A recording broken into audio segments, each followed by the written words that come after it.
Carl and Brendan here from Brrraaains A Head-Banging Life, gbhblofficial for sure. And it's Sometimes Dead is Better, episode number 3. And this time, well, actually, coincidentally, we're once again taking a look at an adaptation, a Stephen King adaptation from a short story into a full movie. A novella to a movie. It is, of course, you've seen the title, The Mist, also known as Stephen King's The Mist. 2007, I couldn't believe it was that old. 2007 science fiction horror film based on the 1980 novella The Mist by King. The film was written and directed by Frank Darabont. So if you're a King fan, particularly for movie adaptations, you probably should know that name. He is responsible for 2 of the biggest Stephen King film adaptations and probably some of the most successful ones, The Shawshank Redemption and The Green Mile, which is equally fascinating because you're like, wait, so he's done the adaptations that aren't horror, yet here he's having a go at The Mist. But actually, I found out it's because he was interested in adapting The Mist all the way back to when he first read it in the 1980s. So it's like he's been clamoring for this one, apparently, Frank Darabont. So yeah. Before we go through the cast, because it is a very big cast and quite an ensemble of cast, particularly by today's standards, when you reflect on what those actors have done since or have gone on to as well, I think that's quite important. I want to establish what both of us thought of this movie before we talk about the fact that we've obviously rewatched it and maybe have different opinions, because it's kind of similar to Thought in a way. Now, obviously, The Mist is very successful. I think it's probably up there as one of King's most successfully adapted work, and also one of the highest reviewed on a more commercial side of things, not as high critically as you might expect, because I remember when this film turned around, everybody was saying it was absolutely amazing. Yet everybody was saying the same thing that bugged me. It's amazing. Oh, wait till you see the ending. That bugged the fuck out of me back in the day, because I'm like, but it's a 2-hour film. Mm-hmm. What about the rest of it? That was my biggest thing. No, so obviously eventually I had to get around to seeing it and stuff like that. And I thought it was a very good film with a very brave or risky ending for Hollywood and stuff like that. But I didn't think it was a great film. And I didn't think, I thought there were bigger problems. I thought the movie was quite boring at times and very slow and stuff like that. So I couldn't quite get on board with everybody's love of it, even though I appreciated it mainly because a lot of the time of what I didn't see. Now, that's what I thought back then. What about you? Yeah, so, I mean, I do think it's a very good film as well. I wouldn't say I love it. Don't think I loved it when it came out. Yep. The problem often with me, and I know it's boring, repeat the same stuff, just like many of the other Stephen King stuff. Yep. I knew the story before I knew the film. I had read the story before I knew the film. So the ending was a shock to me because obviously knowing the story, I was not expecting the ending. Yes. But the ending to me is also a massive mistake in terms of, I mean, we'll get to more detail on it, but essentially it destroys the whole point of the movie and the pacing of the movie. It suddenly goes, oh, we don't know what to do. Fuck it. And that's what I felt like, but I won't go any further. Yeah, because that is what we'll probably end on, because it is a thing. And I have extreme thoughts in it as well. I'm fascinated. There were a lot of cool things like happen in this film, and I agree. Like, it was kind of strange actually, because when I first saw this film, I don't know when it was, but it was obviously quite a while ago. Yeah. Many of the faces in this, I didn't know who they were then, but I know who they are now. So it's not like like you said, it was almost like, I guess at the time it was like a B or C list kind of an ensemble. Yeah. Whereas now, like, maybe it'd be a B list. It's still not A-listers even today, but it's a lot of like, oh, I know them. Oh, I know them now. I know them. They all went and got a job on The Walking Dead. Everyone. basically, yeah. But like I said, like, I'm a challenging person for Stephen King adaptations. That's the truth of it, because not all the time there are actual adaptations where I haven't read the book, or I read the book after I saw the adaptation. Yep. The reality of it is, and I think this is the right thing to do, I think it sounds like it's judgmental and maybe a closed-minded, but if I watch a film and I've already read the book, of course I judge it against the book if I think the book is good. Yep. And that's the thing, like, so that's where I find myself sometimes challenged with these. Is like, yeah, it's a good film, they did a good job at points. You know. Well, while we're here as well, then the book, the Mist, the short story, the novella, I think it's actually one of his strongest short stories. And weirdly enough, one of my favorite things about it is the ambiguity that exists not only within the story but also related to the ending as well.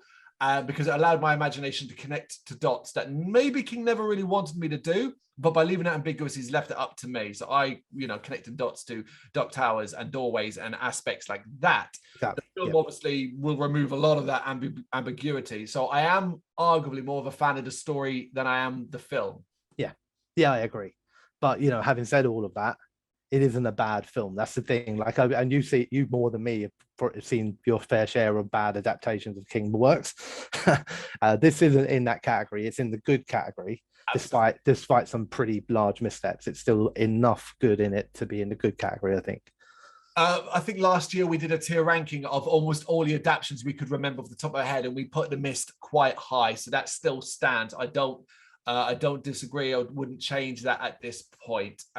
We are going to run through the story in quick format and stop at certain points to discuss things. But what we're going to do now is we're going to go through the cast effectively one by one and stop each time and basically, in a few words, whether or not you thought they did well in this movie or you like their character. So let's start off with a big one. It is, of course, Thomas Jane as David Drayton, the main lead. Thoughts on Thomas Jane and David Drayton?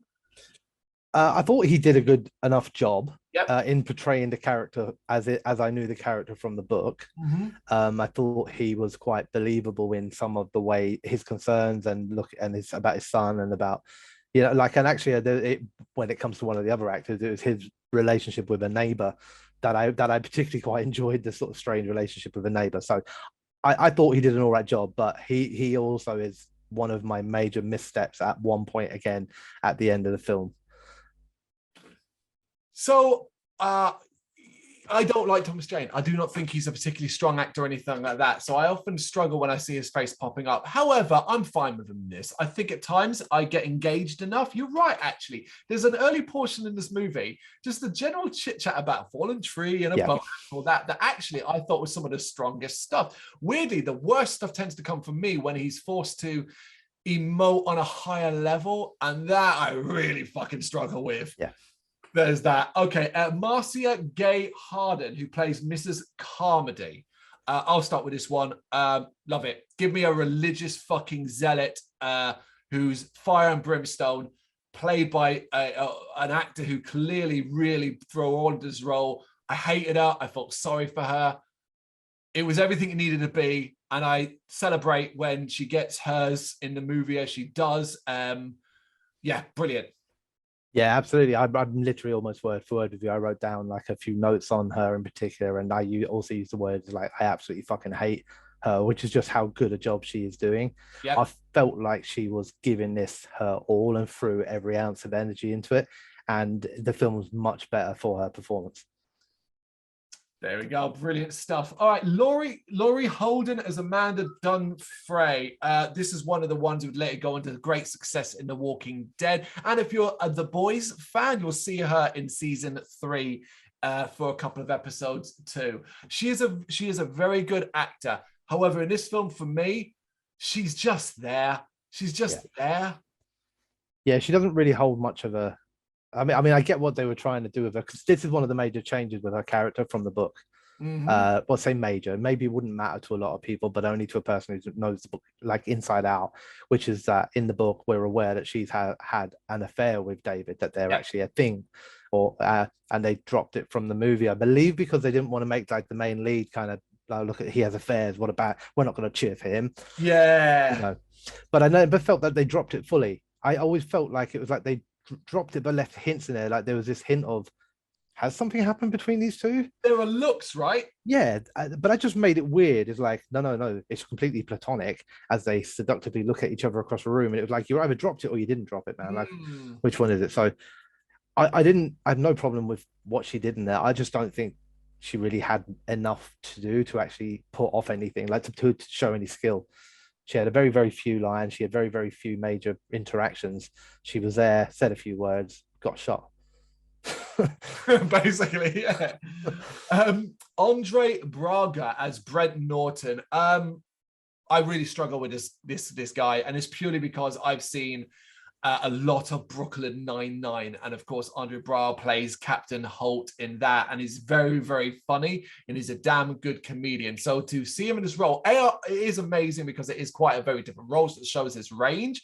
But I really struggle to get past that, and like I'm constantly like sitting there recent times going, "Come on, Holt, you wouldn't act like that." However, in conjunction to the character and this underlying thing that they did really well, and I think he portrayed really well, was they dance around it, which is basically he has a stick up his ass because he thinks he's being treated differently. Partially, obviously, because he's an out-of-towner. That's the thing he says, but also an underlying feeling I got that he suspects there's a lot of racism and that a lot of people are doing racist motivations towards him. But when they're clearly not, and that causes a massive amount of conflict. I hate the fact he exits the movie so early, and then that is it. And I was generally like, the first time I saw, why is this not come back? Why is this not come back later in the movie? And it just isn't the case. So enjoy, just disappointed there wasn't more. Yeah. I mean, I know that he's in Brooklyn Nine-Nine and all that sort of stuff, but I don't watch them, so I didn't really have much in the way of like, oh, he should or shouldn't be a certain way. So, and I didn't think his character. I agree with everything you said about feeling like there's undercurrent of like kind of equal parts, probably fact, but also paranoia potentially as well. Probably that, you know, a nicely played way of like he's probably had suffered from all this stuff all his life, so he's now walls up, on edge everywhere he goes. I enjoyed his interactions with David.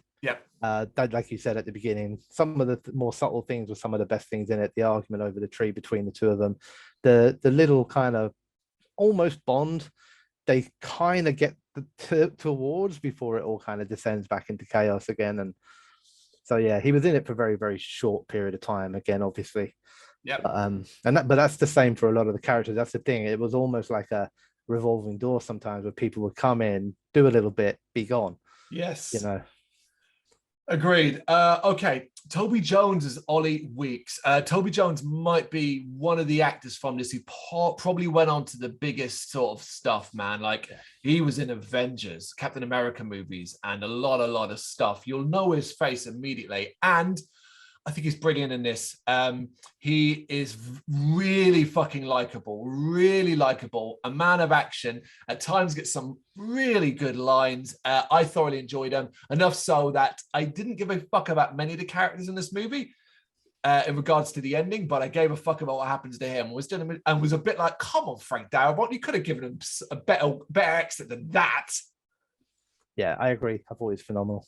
I really enjoyed every part of him on screen, and I really enjoyed how he grew into the role as well. That was the thing, like, because when you first meet him, just like he's just packing shopping at the end of a checkout. He has a couple of lines, but you kind of like, oh, you know, this could easily be a nothing character we don't need to worry about.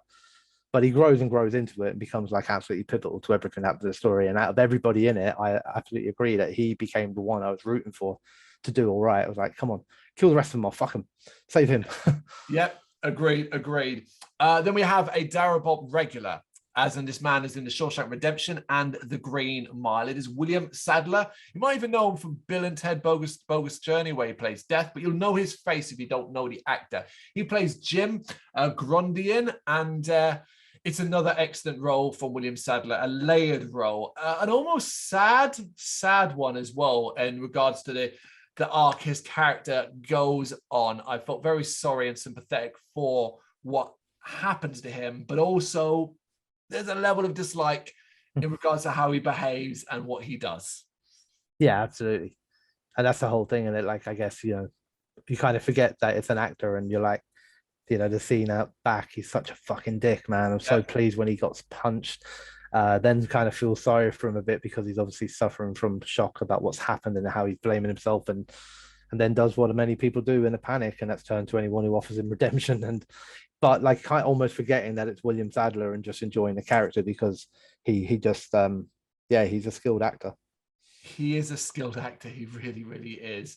Elsewhere, we've got, I'm going to bring her into this, Frances Sternhagen as Irene. I'm bringing her into this because she's a younger woman in this and seems like she's going to be a really important character in it. But then basically, over the one random fucking bathroom scene, which we'll get to in the movie, then gets off like halfway through it in what I consider to be the movie's funniest scene.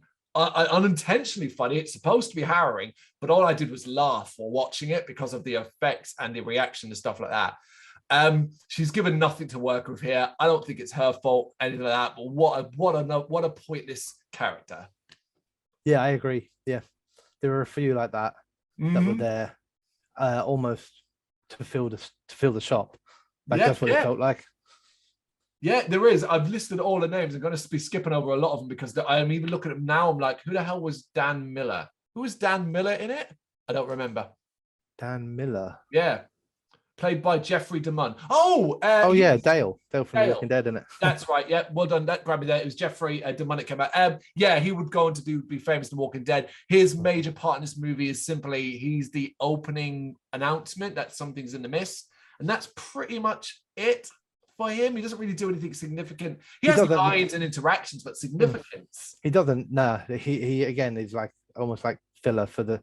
It's almost like I felt like in this film, like what he did was like what a lot of films would have maybe done, or maybe directors would have done, is they would have just got like, I don't know, what do you call them, like background actors to fill the shop out that maybe didn't have lines, that just were moving around and stuff. But because he filled every role with a C or D or B listed kind of actor or actress, that he had to kind of just give them some bits here and there. And I felt like this was him. He was a strange one for me in that he actually makes it so far through the film while contributing very little along the way. You know, just like kind of, oh, look, he's still there.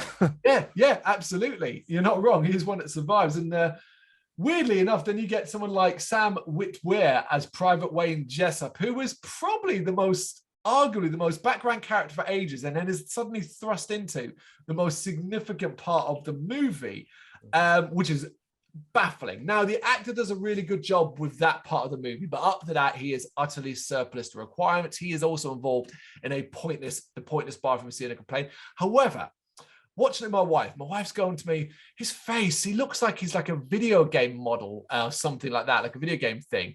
And if for some reason it triggered something in my head and then it hit me, this guy is the motion capture face of Star Killer from the games The Star Wars The Force Unleashed. In fact, I then found out afterwards, there's a trivia item in that how he holds a knife and he holds it like that is how Star Killer holds his lightsaber in the Star Wars games. I was like, you fucking nerds, man. Yeah. But looking at some of the things he's done, he is probably like a bit of a wet dream for nerds, man. Battlestar Galactica, Smallville, Supergirl, Star Wars.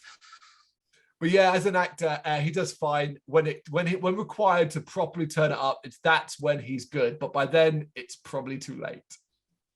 Yeah. I mean, him, and I know that obviously he has a couple of pals with him, don't he, from the military base. That's right. Yeah. Their whole arrival, it's just an odd thing.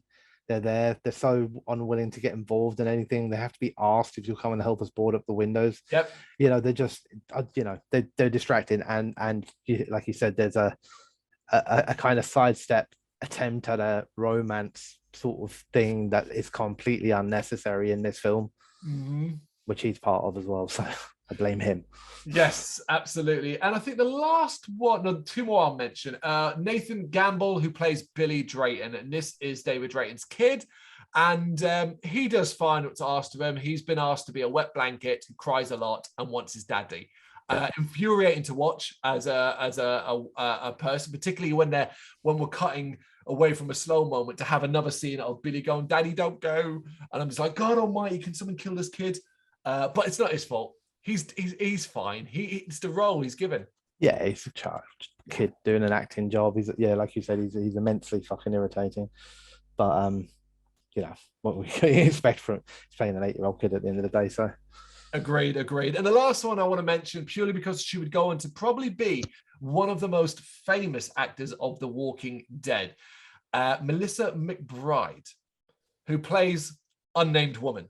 That is literally how she's billed. And that makes me laugh so much because I didn't recognize her when she first speaks up in the scene that she's in. She's in basically 2 scenes in the movie, one at the start, one at the end. Yeah. I want to start. I'm saying to Lou, I'm like, why do I know her face? And Lou's like, it's fucking Walking Dead. I'm like, who in the Walking Dead? I haven't watched Walking Dead in probably 7 or 8 years. And she's like, oh, the one that was hung out with Daryl. And immediately I was like, oh yeah, of course. Carol, there it is. Yep. Yeah. Daryl and Carol. There's nothing really to judge here. The scene where she's asked for help in the supermarket is awkward, and but I also think she's being right bang unfair, trying to force people into this situation. Oh, she's an absolute lunatic, man. She literally said that there's monsters in the mist. Will somebody walk me home? They're not sure. One of them says, I can't. I've got a kid here to look after. And she goes, I hope you all rot in hell. And it's like, that fucking switched quick, didn't it? Wow. No wonder they didn't walk you home. They knew you was fucking mental. However, as you said, she does make an appearance again at the end. So yes, indeed. And before we get to the story, a couple of interesting trivia bits I pulled out of a very long trivia list, so not all of it. Already mentioned Frank Darabont's other thing, but he agreed to make the film a dimension under the condition that no matter what, they would not change the scripted ending, which they agreed to. If you didn't know, Stephen King got this idea, the source for this novel, when he was in a main market and noticed the front window was made of plate glass. And he stood there wondering, what would happen if giant insects flew into it? Yeah, that prompted your idea. Okay. That is Stephen King. I think there is another part to that because he touched on that same story, which is that it was about 2 or 3 nights after they'd actually been like a massive storm in where he lived. Mm-hmm. So there was a huge storm, and then he went to the supermarket. But it's still like that's what creative people do, isn't it? If I walk into a shop and I see glass in it, I just go, oh, glass. That's it. That's my creative bones. He's a creative motherfucker, so of course that would inspire him. An obvious one here in regards to the opening shot of the film. So, of course, David is painting his room. The picture he is drawing, if you do not know, the main one and the focus is from Stephen King's Dark Tower series, Gunslinger Roland. That is the major focus of it. I remember when this film came out and that was there, and the excitement surrounding that, because it was the biggest reference a full like Hollywood King adaptation had ever done to the Dark Tower, ever. Absolutely. Many people wouldn't have even known what was going on there, but it felt like it was done purposely, but there was obviously not, which is firstly, not only was it the Dark Tower, but it was also David Drayton in the film is a film movie poster designer. Yeah. So he was designing the poster, and now looking back at it, it's actually quite hilarious to see how far off from the actual movie that ended up getting made that poster is. I look very much forward to when we eventually touch upon the Dark Tower adaptation. In addition, in the background here, if you look around, there are more, because your focus is on that, there are more. You'll see John Carpenter's The Thing. And of course, Carpenter wrote and directed The Fog. So there's that little reference there. And Christine is on the wall as well. Obviously, the adaptation of Stephen King's novel. Obviously, loads of actors we already said would have gone to Walking Dead, but didn't realize how many. Jeffrey DeMunn, Melissa McBride, Laurie Holden, Juan Gabriel Pajara, Cherry Dorvac, Sam Whittier, Brandon Odell, Julia Caesar Sedelio, and Tiffany Morgan all ended up in The Walking Dead. Because if you don't remember, when it first turned up The Walking Dead, Frank Darabont was, I think, the writer and maybe the director. Yes, you're right. I didn't remember that, but yeah. This is like his crew then. He just like rolls around with his actors in his van. It's Tim Burton and Johnny Depp and Helena Bonham Carter again, basically. Yeah. Amazingly, I found this. I thought this was hilarious. It's not really related to this film, except that it shares the actor, but I just thought how things would be different. Darabont wanted Thomas Jane to play Rick Grimes in The Walking Dead because of they working together in this film, right? It could have been a different thing. Would The Walking Dead have lasted as long? Interesting. And in addition to that, he also wanted this movie to be in black and white, Darabont, which obviously the studio was like, behave, like we're not doing that. But if you get the 2-disc DVD Blu-ray release, you will be able to watch a black and white version on that. Apparently, the sequence where the flying wasps break through the glass originally included a giant centipede crawling through a hole in the wall, but ended up being cut from the script because of timing issues. All right. I'm really kind of disappointed that didn't end up in there, because that would have been really cool, man. Yeah. Yeah, it would have. It would have been. This is Thomas Jane's second Stephen King movie, because if you don't remember, you're thinking, what other movie was he in that was Stephen King adapted? It was a 2003 one. Do you remember, Brendan? No, I don't. What else was he in? He's a star. He's the star of it. I'm trying to think of a clue. Morgan Freeman's in it as well. Dreamcatcher, is it? It is Dreamcatcher. Is he Yes. Dreamcatcher? Yeah, he's one of the I'm four trying to picture folks. him. Yeah, he's one of the four that goes to the cabin. You say you dropped Morgan Freeman in there. I was like, oh, that narrowed it down to about 12. Yes, it is Dreamcatcher. That will be another fun one because that's not quite on the same standard as this one. No, it is not. Amazingly, this isn't William Sadler's first time with The Mist. He plays David Drayton in an audio version of the story. Oh, sucks for him. Demoted. Frank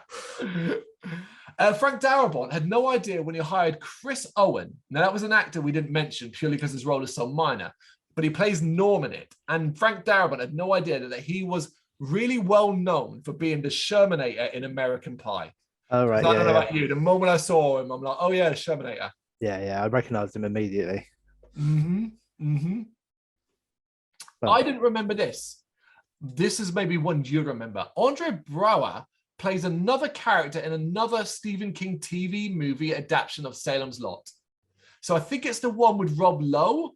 Oh, right. That one. I'm trying to picture him in it. Yeah, I've seen it, but I can't remember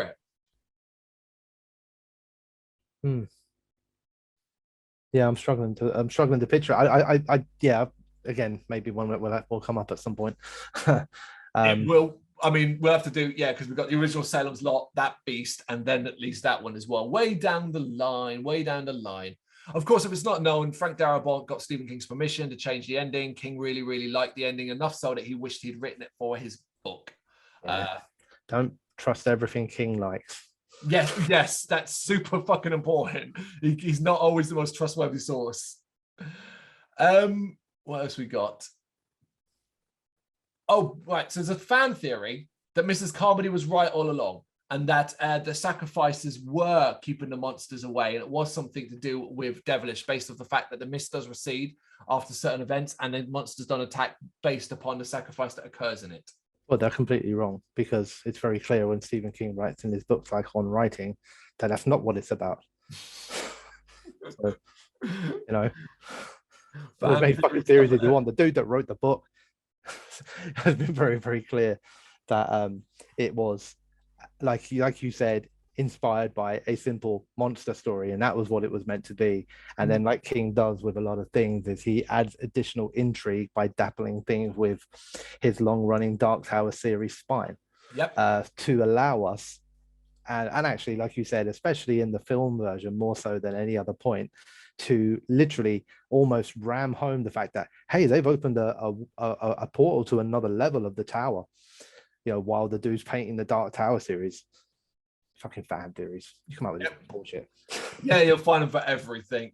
All right, we're going to fly through some of the story points now.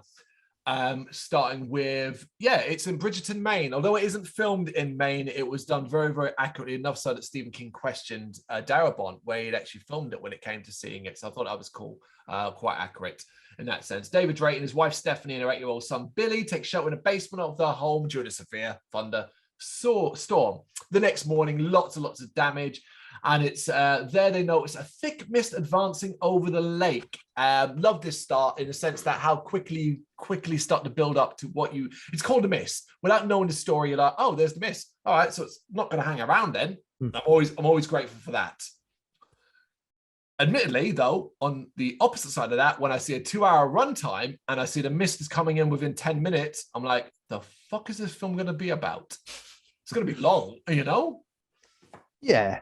But again, like I was very aware going into this film back then, and I rewatched it to remind myself, for this video, that, and I think Darabont's even said it as well at some point. I'm pretty sure there's some quotes on like his pages and stuff about that this is an exploration of humanity, more so than a monster movie, so that can be a good thing, sometimes a bad thing. I do get that, but it is a major aspect of it. It's as much, the horrors in the mist as much as the horrors that occur within this supermarket.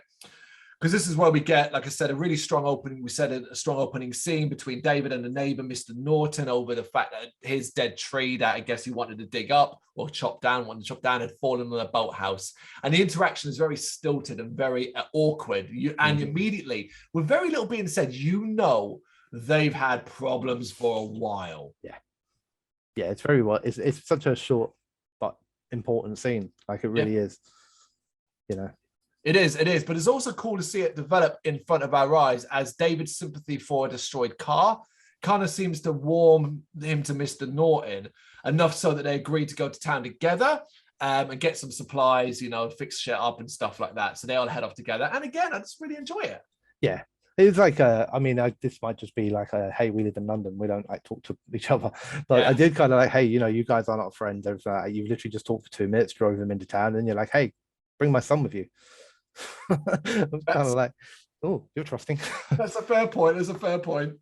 They arrive at a gigantic supermarket, the place I guess you go to do all your weekly shop, and everyone's pretty much there because they're all trying to get supplies. But while they're in there, police cars speed down the road, and then we see a terrified civilian. This is Dan Miller running into the store. He's got a bloody nose, screaming about something being in the mist. He immediately caused a bit of panic, but also everyone's asking questions, not quite sure what's going on.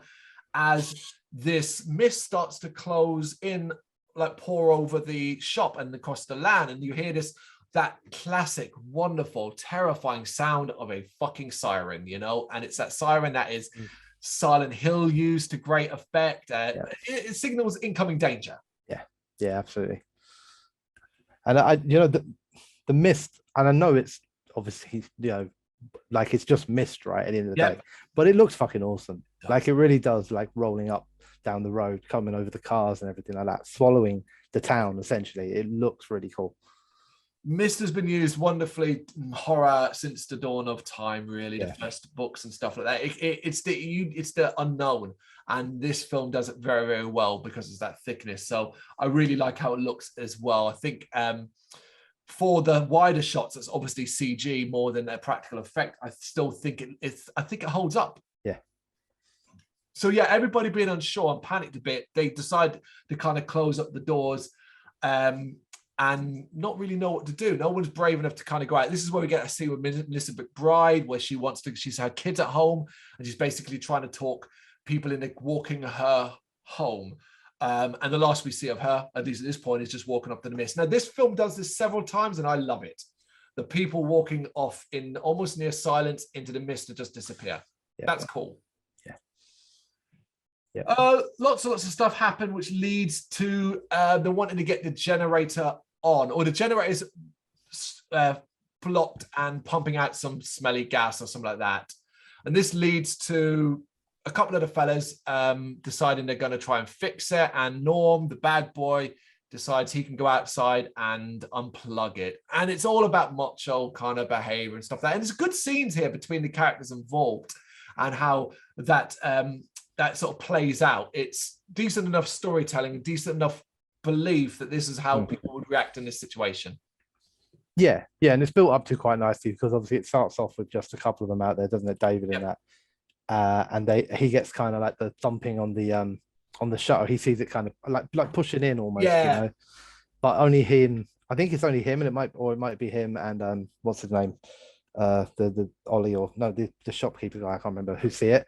Before the other guys all come out going, oh, we'll go out there. So now we start having these like people disbelieving each other and, did you really see something? Well, no, I didn't see it, but the door moved, and they're like, oh, whatever, man. Like, it starts building up quite nicely and quite believably, Yeah, I do remember this as well, as David kind of did my head in, because when he first describes it to them, he's like, oh, did you hear that noise? I'm like, why would you start with the noise? Why would you not start with something big was pushing up against the goddamn metal grate? The whole thing was bending in.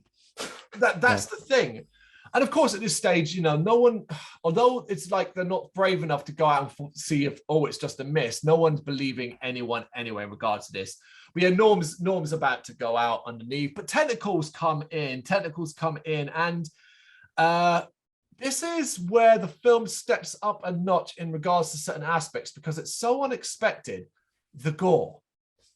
Because these tentacles have suckers and teeth and sharp claws that simply rip flesh from Norm's body. And it's genuinely quite startling. I don't think there's any other scene quite like it. Maybe later on one involving half a body, but like nothing quite like this. No, it's the ease of it. And like, again, it's quite, because by now you're quite a distance into the movie, actually. Like, and everything's just been kind of subtly hinted at so far. And even when the tentacles first come in, they come in and look more like an actual tentacle without the, you know, the razor sharp sort of claw ends to them. And then they kind of switch to that. And it's the ease with which they flick flesh off of the body is like, wow, okay, it is quite startling. It looks fucking great as well. It does. And even though you don't know fuck all about Norm and he was acting like a dick beforehand, his death is very, very horrible. You know, and how he kind of just gets dragged off into the mist is just like, oh, that's pretty horrible, because it's still the unknown. You have no idea what death awaits him. You know, is it quick? Is it going to be quick? Yeah, I think it's going to be fun. Mm-hmm. But you know, it leads on to the good stuff as well, doesn't it? Because it keeps on pushing the William Sadler's relationship. You know, all of this stuff pushes and pushes. He actually becomes very pivotal in a way in the background, in that he's kind of on one side, and then when he joins the other side later on in the film, that's when that side starts growing, and it's his kind of motives and stuff that almost like influence other people around them, you know. It does. And what I really like as well is he's kind of got a partner here, like they're both mechanics, but later on his partner won't be on his side either. So I thought that's really interesting as well. Because during all this as well, we should know we introduced a lot of our characters, including Mrs. Carmody. She's a religious fanatic, and she sees the mist as being sent by the devil, basically. We've all turned our backs on God, and this is God's our punishment. Yeah, absolutely. But majority of people ain't got no time for her bullshit, understandably so. But David and William Sadler's character, I can't remember his fucking name, they then try to, and with Ollie as well, try to explain it to other people in the shop, in particular Brent. And he's not having none of it. He thinks he's being made a fool out of. He gets very, very defensive, arguably overtly defensive, which, like I said, was where I kind of got that feel where there's all this underlying tension and, I say, paranoia from it. It's like many of the scenes in this. It's got this underlying tension and awkwardness that makes it uncomfortable to watch. Yeah, absolutely. It's just sometimes there's like little hints of silliness. Yeah. Like when they come into the shop and they try and persuade him to come and have a look. Like, I mean, I find it's so odd that he thinks this could be a practical joke. Yeah. Like, it's so odd. I find that why he believes that to be a really, really odd thing. I can understand him being defensive and paranoid and everything like that. But the idea that, you know, the guy, I mean, but like, it's just maybe because there isn't enough character kind of development here. Maybe he has a previous relationship with these guys. Maybe they've done stuff like this to him before and that. But then they spend so much effort trying to convince him and him alone to come and have a look when there's a shop full of people there that you could have easily got everyone else to come and have a look. And then he would have been like, oh, okay, fair enough. Right, everyone, yeah, exactly. You're right. It's just you. You're the only one we want to see this. You're right. The film doesn't try to offer some explanation as to why they might do that. It's because you previously see Brent kind of talking to people, suggesting that he's getting his own little faction together, faction building, as it were. But it doesn't do it well enough to warrant, and I agree with what you're saying. There are several times when this happens where they're whispering amongst themselves and we're like, why are you keeping this secret? Why aren't you oh, we don't cause a panic? The fucking panic's already here, you idiot. Yeah, people have an idea of what they're dealing with. Yeah. But yeah, this eventually leads to like Brent and his group deciding they're going to go out into the mist. David does try to talk him out, but eventually gives up and then asks him to kind of tie a rope around his waist to see how far he can get and stuff like that. But Brent don't want none of that. So a biker guy who's kind of looks like Ron Perlman, sort of stand in the background, had a few lines here and there. He agrees to go out and to get a shotgun that exists in a car further out in the car park, and they tie a rope waist around to him. This is a really good scene for letting your imagination go wild, because ultimately, obviously, you know he's going to die. He goes out there and the rope ends up being pulled out of everyone's hands. Cool effect for people getting their hands burnt and ripped and stuff like that. But what I loved was the rope goes high, suggesting that he'd gone up high, as if something pulled him into the air. That was a great fucking touch. That I liked more than the fact when the rope does go slack and they start to pull it back, and then obviously it's half a torso, which causes crazy panic. Yeah. And then, like I said, another bit part character, but he has kind of like one of the coolest lines in the film, actually, which is when Miss Carmody says something to him. I can't remember the line, but it's something along the lines of, "Don't you believe in God?" And he says something about, "Yes, I do, but I believe God is good."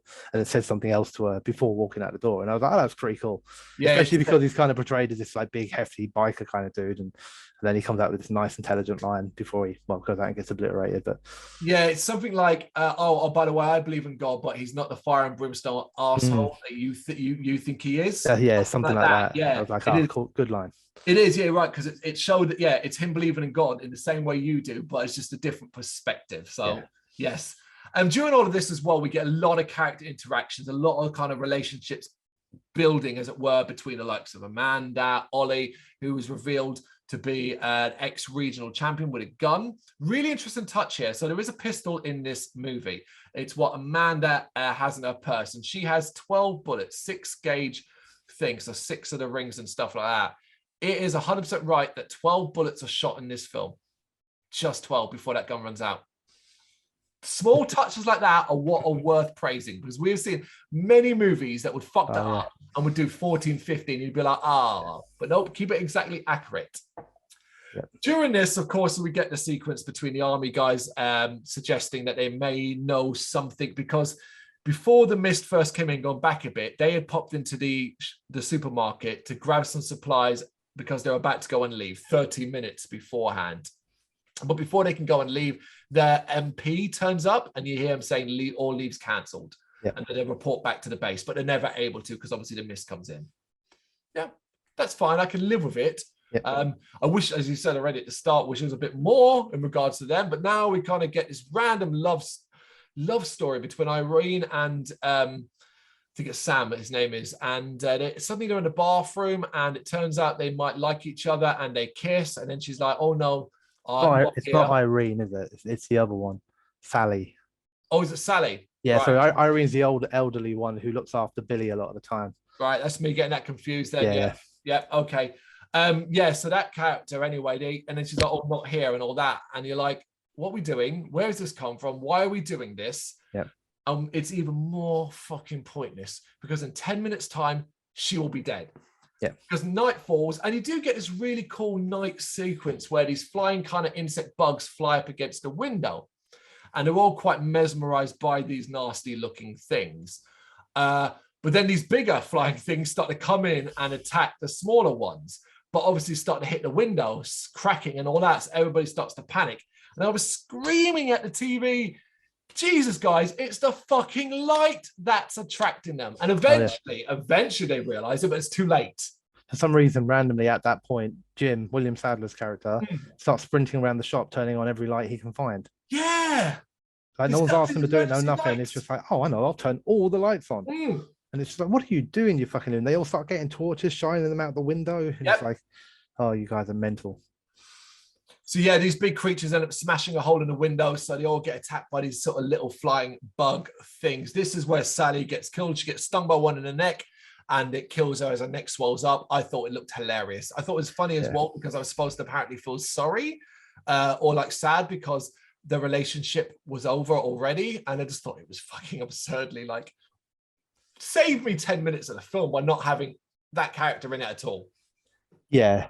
It's kind of strange because actually up until that point she was in it quite a bit, and it felt like she was going to be around a little bit longer. So, you know, once you kind of get from being the pretty girl in the shop, you know, to her face all completely like swollen up, like not quite so pretty now because of a insanely feeble attempt to get a fly off her face. Yes. A big fly, yes, but she goes like that, and then it just stings her. Whereas everyone else was batting them with fucking baseball bats and mops and fire and everything like that. One comes near her and she goes, and it was just like, really? Did the big fucking monster fly in front of your face and you go like that? I should note somebody else here gets burnt, or not to death, because he's his survival is important to the next plot point of the movie. But I did laugh at him as well because they have mop buckets filled with gasoline, and they're using wet mops to use that, which is a terrible idea because it's going to drip everywhere anyway, but ends up tripping over it and setting itself on fire. And I was like, because it was an extra, I'm like, you fucking idiot. Like, you know, well done you. Thanks for that. The most significant scene in this, because I'll be honest, I didn't like this scene because I didn't think the kind of bug things looked that good. And there wasn't enough imagination, in the monster design of this to really that excite me. I like the bigger ones. I thought the bigger ones were pretty good. That kind of were originally not really that interested in the humans. That's the interesting thing about it. They were actually landing and smashing through the shop window because they seemed to be hunting the more fly-like ones. Yep. Like that was their prey. Yep. Which also, if anybody with half a brain in their head, you can instantly disprove any argument that these creatures were sent by God.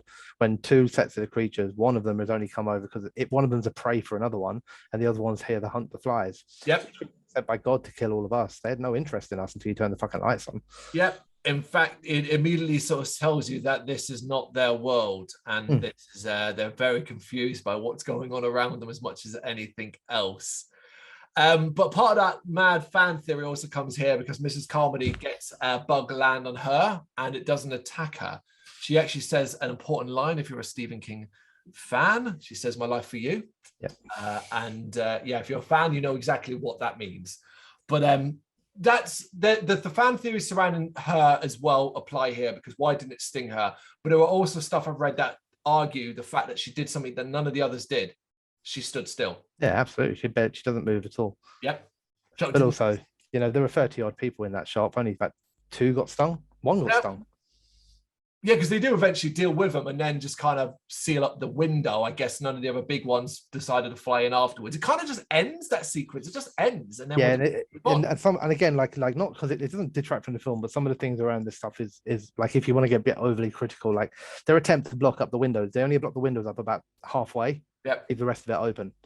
The flying things won't get in through the top. Yeah. It's kind of like, that's a bit odd.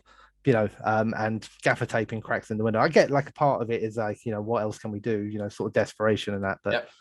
I don't know. I find myself being quite critical of it at some points and thinking like, dude, these things are flying through the window, man. You got to like block the whole fucking thing up. And it was also the point where I started questioning this kind of the military guys, and like they just like I think around this time when like the windows are getting blocked up and all that, they're just chilling out the back, and they have to people in the shop have to come up to them and go, guys, do you think you could actually come and help? Yeah, David goes to Billy and asks them, okay then, lift some shit. Yeah, and they're like, oh yeah, come on guys, let's help out. And it's like, okay, like, what are you guys doing? Like, you're the 3 fucking soldiers in the room. Get involved a little bit here. Lead. Yeah. Absolutely. This is where the movie really slows down for me after the sequences, because we then go through very, very lengthy whisper talking, mainly around planning, trying to work out what to do. Mrs. Carmody and the fact that she seems to be gaining more people towards her following, her flock, if you want, and aspects like that. We also lose Irene here, as apparently she decides to take an overdose out of nowhere. I was like, okay, yeah, sure, it's her time. Yeah, one's got to go. Yeah, we need to trim this cast down, basically. The next major sequence is probably the film's best sequence, at least on a horror aspect, particularly if you have a fear of spiders. I'd forgotten this when I rewatched it recently. So when I watched it and I saw the web, I was like, fucking hate spiders, man. Are you kidding me? So basically, they want to go to the pharmacy, which is next door, to get some supplies, but partially because the guy who got burned is still alive and they want to try and save him. Now, we do get a look at this guy's crispy body, and it's like, yeah, he's beyond saving. He's like, can you please kill me? Give me the gun, I'll kill myself. And like, no, buddy. We'll get you some paracetamol, bro. Yeah, we're going to get you some fucking aspirin, basically. It's like, he needs more than that, but there you go. You're not going to find morphine in a fucking pharmacy, are you guys? But yeah, in there, they really ramp up the horror, as it's a lot darker, it's a lot tenser. The group that's gone on is a right mix as well of people, including Jim William Sadler's character. That's important for what will happen afterwards. And I was really annoyed with him at first, because the deeper go into the pharmacy, I'm saying, look, there's web everywhere. Why is no one noticing the web? Like, web does not grow that quickly. There's lots of it on those walls. Pay attention to the web. No one is until they find the body. It's made like a little bit worse as well, because if somebody says something when they go in, they go, oh no, the door was left open. Do you think any of the monsters could have got in while they're pushing webs out of the way? Yeah. Yeah, maybe.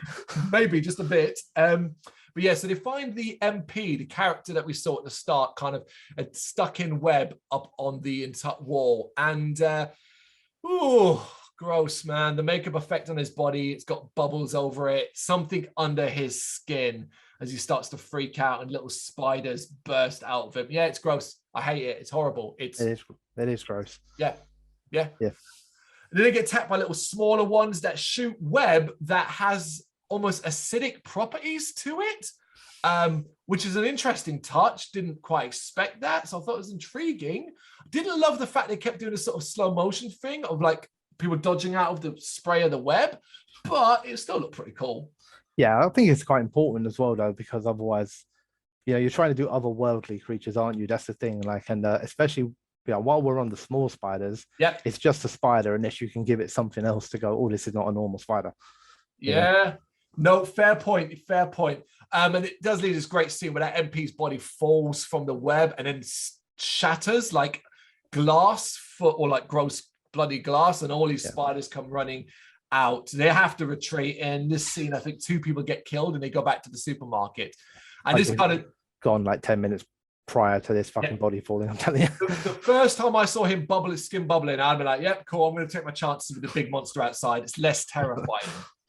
Mrs. Carmody, who had been against him going out anyway, uses this as an excuse to convert even more. And in particular, Jim, who kind of basically loses his mind based upon what he saw and happened in there, is the major convert of her.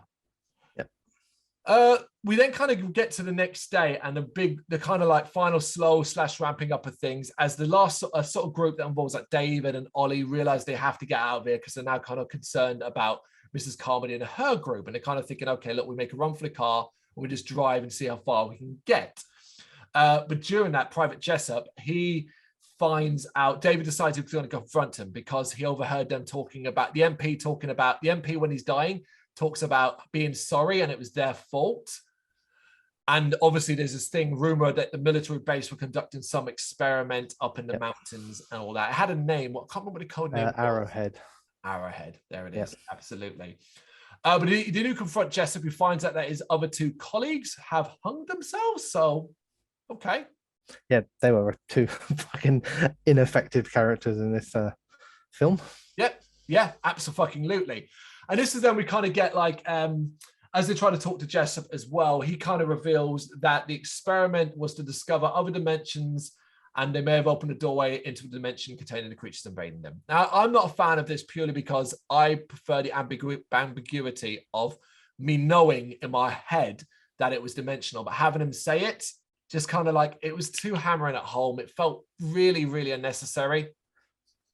Yeah, I guess like in a way it didn't matter too much to me because I'd already kind of that's what it was, so you're right. It's done, and this is Jessup's kind of strong scene as they're confronted by Carmody and her followers, and she's trying to get him to confess like he's freaking in confession, like religious confession and all that. And when he reveals all that kind of thing, he gets stabbed up by a load of the religious people before they throw him outside as a kind of like sacrifice to the monster. And you see this kind of shadowy big monster come out, and then he gets dragged off. It's a very good scene. It's one of the stronger, more I think emotionally harsh scenes because of the religious fanaticism.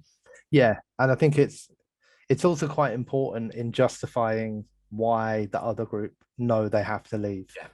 Up until this point, yes, there's factions and everything like that, but there's threat there and tension, but maybe not enough to need to go outside.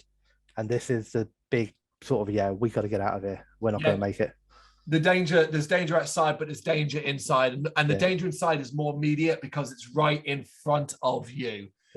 It's the known danger compared to the unknown danger. So I completely now understand. There's no part of me that thinks any rush decision was made. In fact, I actually would think they take too long because they actually wait to the next morning.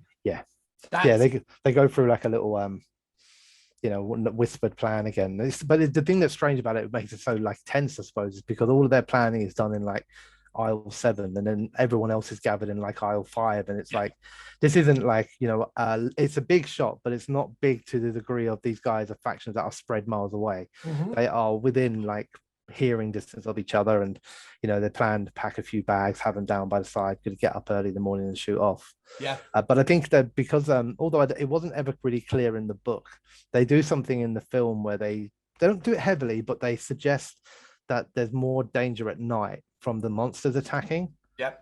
Than there is during the day, which is not the case in the book. It's just the mist. There is no real notion of day and night actually within the mist. Yeah. It's just the mist. But I guess that's their argument for why they can't go that night, because it's more dangerous at night. So we have to wait to have a better chance. But on the human side of things, I can agree with it on basis on light. Let's just say because of light.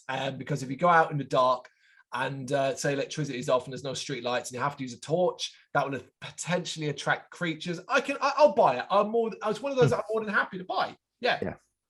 But of course, as they go to leave the store in the morning, Mrs. Carmody is waiting for them with the gang. And this is a great, very tense sequence as they close in, and she demands that Billy, the little boy, is the next sacrifice. I think this is another strong sequence. This is a strong scene from what's his name, David Drayton, purely because of how he reacts as a father. He is straight up, if you fucking come near my kid, I'm going to kill you all. And that's cool shit. That's very action-packed. And it's very done well because the camera gets almost quite guerrilla style. So it's quite shaky and moving around as you kind of feel like you're part of them being closed in. And it does lead to Ollie pulling the gun out and shooting Mrs. Carmody in the head. And I was like, yes, Ollie. That's what and I was like that too. And I imagine everyone around the world who watched this scene was like even theaters and stuff, that was probably like a big go Ollie. Yeah, absolutely. And I love him. He almost feels bad about it. Yeah, he does. He's not okay with what he had to do, but he kind of looks at everybody, doesn't he? Saying like, I had no choice. That kind of looking for like almost confirmation from them that they're not going to go, oh Ollie, what have you done? But also like it just does the right thing, doesn't it? It buys them those seconds because Jim and everybody are like, oh, hang on, she's meant to be like the God's woman on earth. Like, how come we didn't protect her? And it buys them that bit of time where they can just get out. Yeah, absolutely. And it's an argument they actually kind of come to their senses with the events that follow after this as well. So David and his lot make their way into the parking lot, and it doesn't take long to go wrong as they eventually do get lost amongst the mist. Panic starts to ensue. Some get to the car they want to get to. Ollie is first, but Ollie gets killed by a big old beastie in the sky. As I said before at the very start, disappointing ending for him as a character. It just kind of comes out of nowhere, and it's like, yeah. But the ones that do survive are David, Billy, Dan, and Amanda. Reaching David's car, and Irene. Actually, it's Irene that's here. We are very confused about who the fuck Irene is, because Irene is one of the ones that survive here. So that character, and they all get in the car and leave. So this is where so now we're going to enter the ending sequence, because I think it effectively starts here. It starts with the melodramatic, over-the-top music starting to play. Really didn't like it. Really thought it was heavy-handed symbolism in that it almost has a religious feel to it. I did like certain scenes, for example, as them driving past the store windows and sort of seeing that they had let the shopkeeper who survived back in, suggesting that they had come to their senses to a certain degree. And obviously seeing them leaving the car suggested, okay, they got out okay as well. I do like the idea we never know the fate of everybody left in the shop. I do like that. Because I was worried actually at the end they were going to do something at the end that I didn't think would be fair for the people that behaved in the way they did. They should survive and remember what they did. That's their punishment. Yeah. The bit, I agree with this is where the ending sequence starts, but it's not where the change starts to happen, because musically it is. I remember the first time I watched this film that I'm still okay with the film at this point. That's the thing. I haven't been baffled or confused. And even with the music and them driving off slowly, this is still in line with the book at this point here. This kind of leaving the town almost, moving out slowly. And I do, even music aside, I do like the fact that it's slowed down. It's a very sort of gentle crawl out, and you get to a bit more of what's happened around more of the town. You see more. Yeah, because we do get two amazing scenes in a row as part of this drive, as they basically is driving through mist slowly as much because he can't fucking see what's in front of you. So there's that aspect. But first, David goes home, finds his home destroyed, and they were brave enough to show that his wife had been webbed up and dead. And I like that. It was like, you know, that's dark. That's dark. You don't have to show that. You could have just implied it, but maybe, I don't know, there's a shoe lying on the floor, blood or whatever, you know? Yeah, Like, yeah. okay, yeah.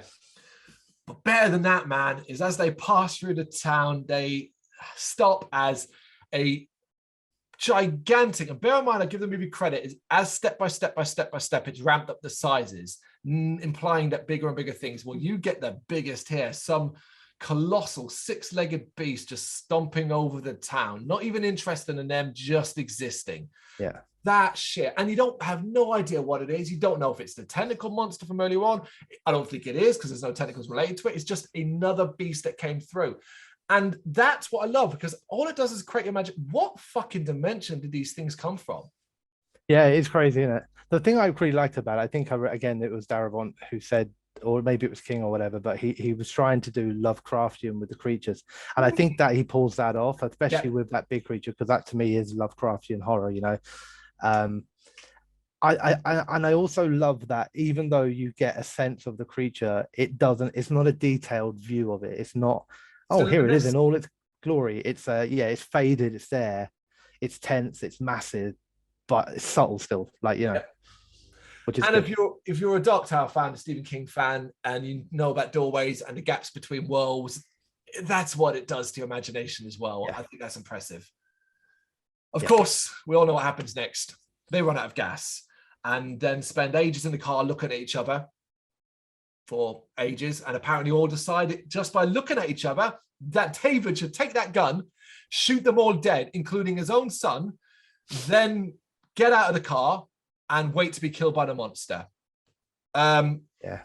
Of course, I'm just gonna get through the last little bit, and then we can discuss the ending in full. Of course, he gets out of the car, he hears what he thinks of the sound of the monsters approaching, but alas, the mist dissipates, and it's the army. The army have arrived and are burning the monsters and saving everybody. He looks in a shock as trucks go past him, as soldiers go past him. He has a knowing look with the woman, Melissa Mcbride, who is on the back of a truck with her kids, showing that she survived. And she looks at him, and they look at him, and then he screams no over and over again, drops to his knees because he realized, oh my God, I've just killed my son and my friends for no reason. If I'd waited another minute, I'm going to prison for murder. It is obviously, it is what it is. It's a very shocking ending. It is a very dark ending. You can certainly see why Darabont had to fight to get this one staying in, because it does deliver what it suggests. It's incredibly downbeat and depressing. And I think it's probably, it doesn't matter if I'm the only human or we're the only humans in the world who don't agree. It's probably the right ending for a mainstream audience. Yep. Because like you said, like everybody would say, oh, that ending. Yep. You know, so, and that's what it was. That's the impact you want, I guess, if you're making a film like this. You want people to be like, oh my God, I shocked the fuck out of everyone with the ending. Yep. It's going to be purists, and I do class myself as a purist in things like this, that I guess will maybe be more critical. I was also shocked the first time around more so than anything, and that's the problem with obviously knowing the books well, is because your assumption at first is that, especially as it hasn't been 100% true to the book, but it's been pretty damn close, all the way up to, I would say, 2 minutes from the final credits. Yeah. So I have no reason, as I'm approaching this scene, to think anything other than the book is going to continue. Agreed. So even for people like me, it's a bit of a, whoa, what the fuck? What did you do there? I think I probably enjoyed it to a degree the first time. I found myself way more critical of it the second time, because it's not a surprise now, and I know it's coming, and that allows me to be like, right, let me see if this actually works as well as I thought it did back then when I was just surprised by it. Yeah. And it doesn't. It's massively flawed, massively. You know, so I mean, I don't think we're going to be madly in disagreement here. I mean, first of all, the film for me overall has a pace that is designed to use subtlety and then occasional for the monsters, just as something to go, oh my God, look at the spider, or the way that it rips the flesh off of the young guy, whatever his name is. But mostly it's a subtle exploration of darkness and tension and people vying for power in times of crisis, and, you know, that sort of stuff. This suddenly then just, for me, just takes a massive turn.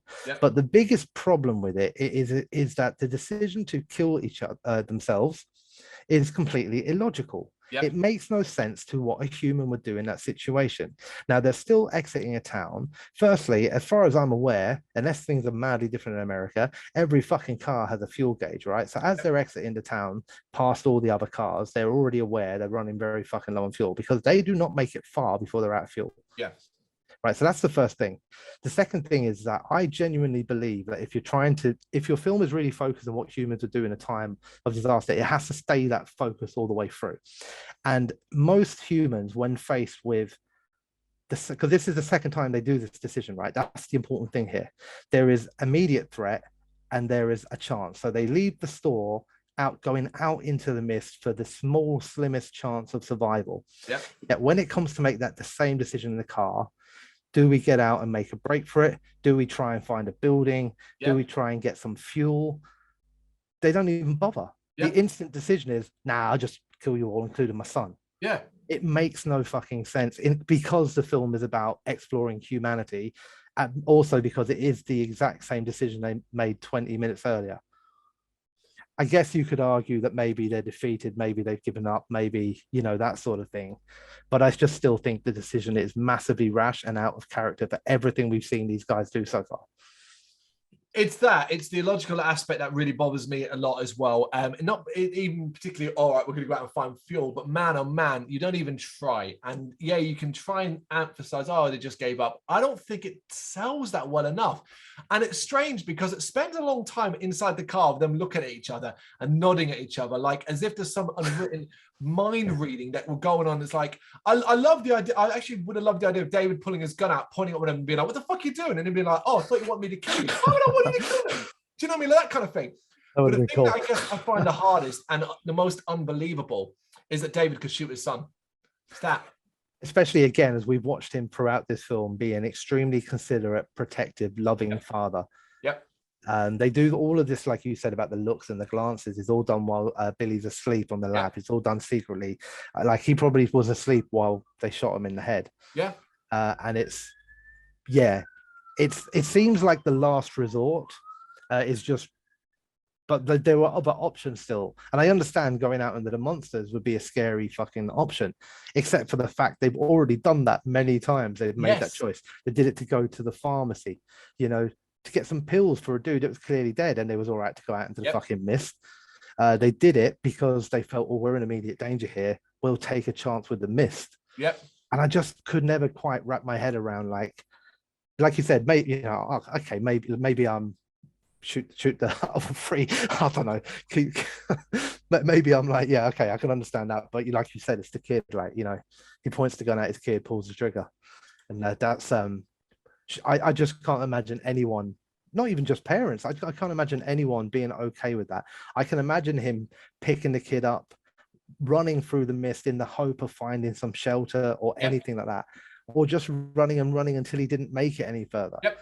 All of that stuff I could have accepted, but not just, oh, well, bang, bang, bang, bang. Yeah, because they're obviously trying to imply that killing themselves in the car is preferable to dying at the hands of the monsters. Yeah. And I just don't buy it.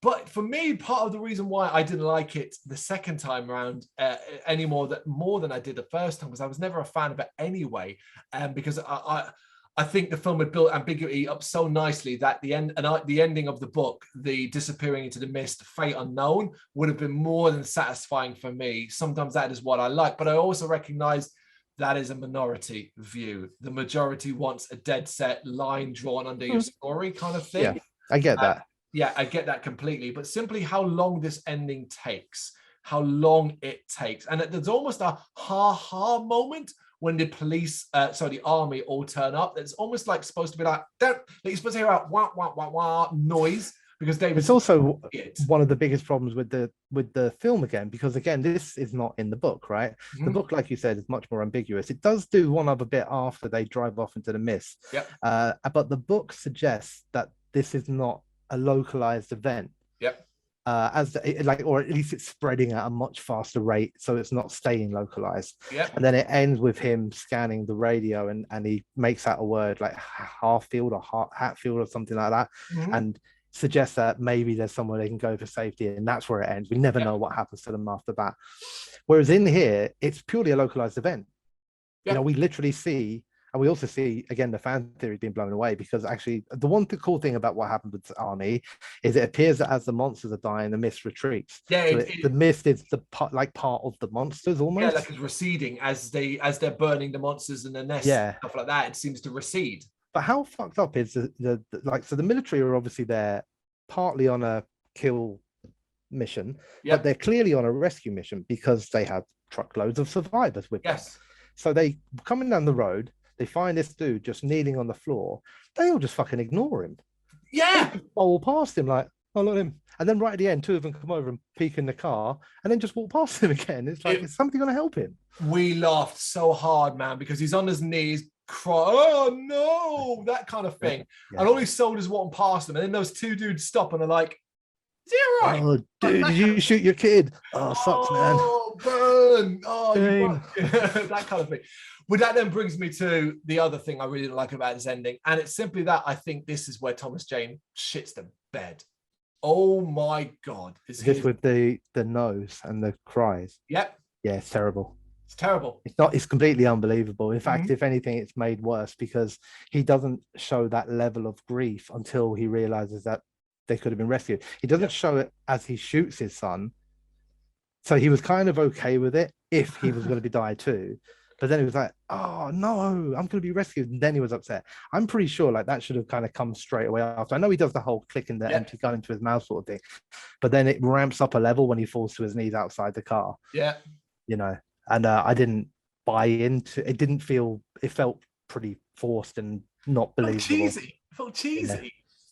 Yeah. No. It was the way he kept repeating it as well, but yeah, it's very Darth Vader at the end of Revenge of the Sith. So yeah, I mean, we realize it's probably going to be a bit of a controversial view. My camera's got bad out of focus there. A bit of a controversial view on the ending, but overall, then, what's your favorite scene of the movie? What's my favorite scene of the movie? I think I had. Okay, I think my favorite scene of the movie may actually be the big tall dude when he goes out. I very much enjoyed, firstly, the way that he reacts to Mrs. Carnaby or whatever her name was. Yep. But I also, same with you, the rope movements. I also enjoyed them holding onto the rope and trying to, like, their hands burning and all that. I thought that was quite nicely done. Yep. But it also has one of the, and it wasn't the only scene that did this in, and you mentioned it earlier on, but because he goes out there and it's that slow kind of walk forward into the mist, and the mist kind of swallows, doesn't it? It doesn't, like, you don't go into it. It's almost like as you step, it kind of comes around you. And I thought that was really nicely done. So when you can't see him and the rope's just kind of going out, you know it's going to come, right? You're watching this, you're waiting, and then when it happens. But I really enjoyed that. I thought that was really cool. Yeah, it's a great scene. It's a great scene. I think mine would probably be the sequence of events that leads to Mrs. Carmody's death. It's probably the most tense scene for me personally in the film, particularly as I feel like they'd earned it at that point, because she'd gone from religious zealot to almost power-hungry leader with level of insanity. So it really, really felt very satisfying. What about the worst then? Do you put the ending up there as the worst, or is there something else? I mean, I really, really dislike the initial scene with Carol, where it just seems so over the top, rot in hell. I really thought that was so odd, and she went from like, "Oh, please help me, rot in hell." Hey. You know what I mean? So I genuinely thought that was a bad scene. Yeah.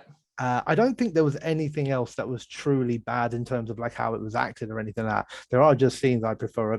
Even the ending, aside from David's cries and not believable grief.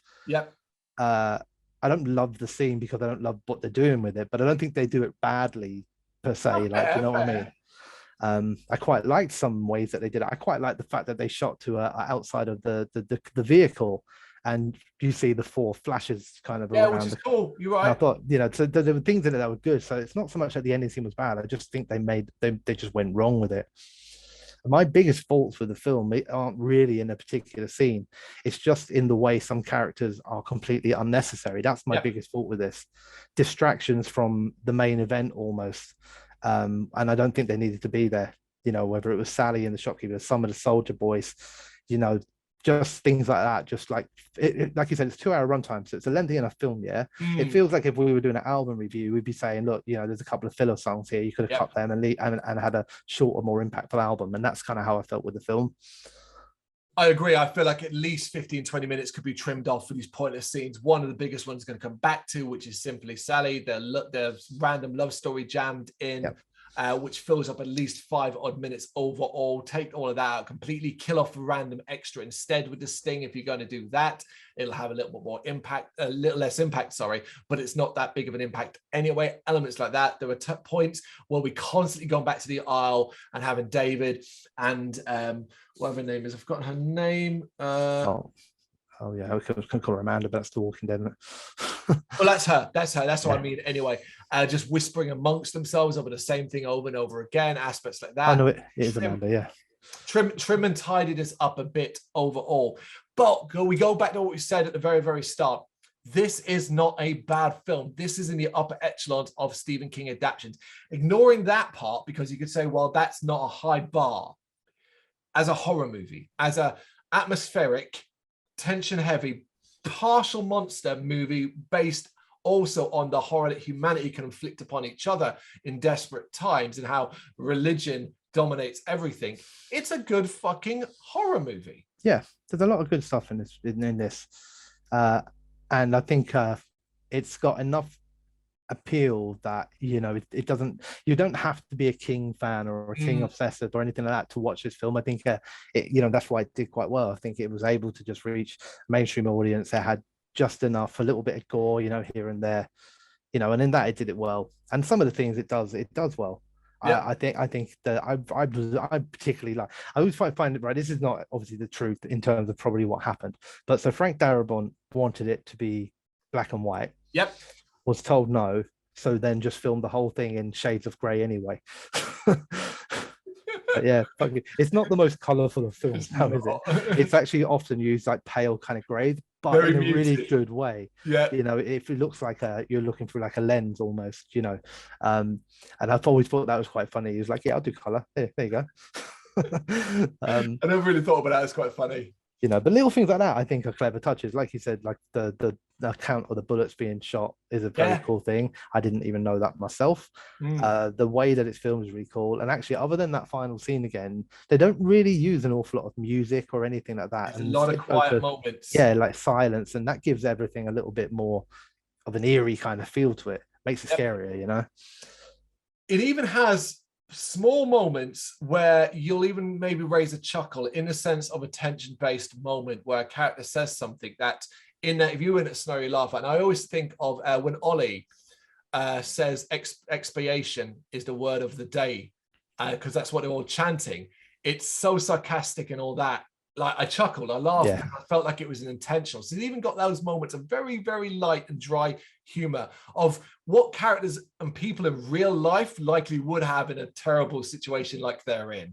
So that's quite fitting as well. But that's, I suppose, speaks volumes for its massive cast and amount of pointless characters it has. Everybody at least, or at least the majority, feels real. Like you feel like they're real people and they do exist. Yeah. Before we wrap this up, I have to ask them because of course, there's a TV series. Yes, there is. Now, I've not watched a single episode of this. I presume you've seen it or you're watching it? Oh, I've seen it a long while back. Is it done? Yeah, it got cancelled after season 1. It should have been cancelled after episode 1, to be honest with you. Really, that bad? It's terrible. There's sum it up this way, right? They don't do anything different to the short story. They just do it over 10 episodes. Right, but because obviously that's too much, you've got to fill it, right? So it's just consistently filled with random character turns up. How did he get to where we are now? He'll go out in the mist because they need to get, I don't know, some bread or something. He dies, and then it's like, oh, what's going to happen in the next episode? As they stretching not even the 2 hours of the film because the characters are not all the same. In the TV series, they try to be like, hey, we're going to go a little bit out there because we have 9 extra hours to fill. Yeah. And it's the second worst TV adaptation I've seen of any of King's work. The second worst, because nothing will ever be as bad as Under the Dome. Oh, right. I was wondering what the one would be. Yeah, of course. I've never watched Under the Dome. That ran for like 3 or 4 seasons, right? Yeah, maybe longer. Like, Help. but again, eventually got cancelled too.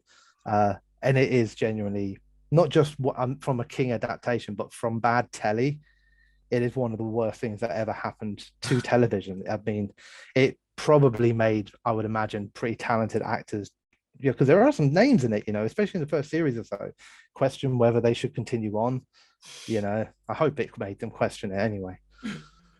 Oh, well, that's stuff for the future for sure when it comes to the TV series side of aspects. But for now, this was The Mist 2007 horror movie. We are both fans, critical of elements, perhaps elements that are more popular than we personally prefer, e.g. the ending, but it is a strong adaptation in this continuing series. We're still very early on, and at the moment, we've not really hit anything that either of us would call outright bad. I'm sure that will change in the future, but for now, jump on the comment section. Let us know what you think of The Mist.